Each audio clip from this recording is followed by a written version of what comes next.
మనకు బీజేపీలో చేరినటువంటి మేడం వాళ్ళతో మనం మాట్లాడుకుందాం. నమస్తే మేడం. నమస్తే అండి. చాలా సంవత్సరాల నుండి ఏదైనా చెయ్యాలి, ఎందుకని మీరు పార్టీలో జాయిన్ అవ్వలేదు, ఇండస్ట్రీకి వచ్చి ఇన్ని రోజులు అయింది కదా అని చాలా మంది నన్ను అడిగారు.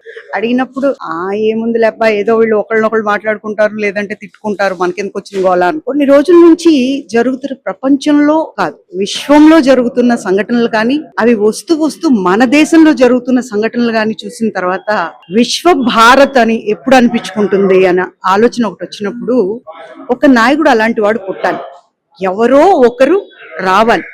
ఆ వచ్చిన వ్యక్తి నాది అనుకోకుండా మనది అనుకుని ఎప్పుడైతే చేయటం మొదలెడతాడో, అలాంటప్పుడు విశ్వ భారతం అనేది మన భారత్ ఎప్పటికీ నిల్చుండిపోతుంది. అలా అనుకున్నప్పుడు నేను బాగా టెంప్ట్ అయిపోయాను.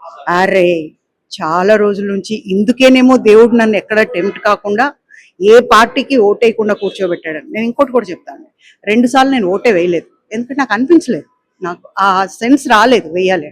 ఇప్పుడైతే శరీరం, ఎప్పుడైతే నేను భారతీయ జనతా పార్టీలో చేరాలి అనుకున్నానో, ఆ దేవదేవుడికి 1000 దండాలు పెట్టుకున్నాను. ఎందుకంటే మోదీజీ లాంటి నాయకుడు నా భూతో నా భవిష్యత్ అనేది మాత్రం నేను ఘంటాపదంగా చెప్పగలను. ఆయన వల్ల ఈరోజు యూత్ లో రక్తం ఉరకలేస్తుంది. తెలంగాణ గురించి అడుగుతారు కొంతమంది, అంత రౌండ్ కొట్టుకొని వచ్చారు. నెక్స్ట్ రాబోయేది తెలంగాణనే. తెలంగాణలో బీజేపీ వస్తుంది, అందరికీ మంచి జరుగుతుంది. This is clear. Thank you so much.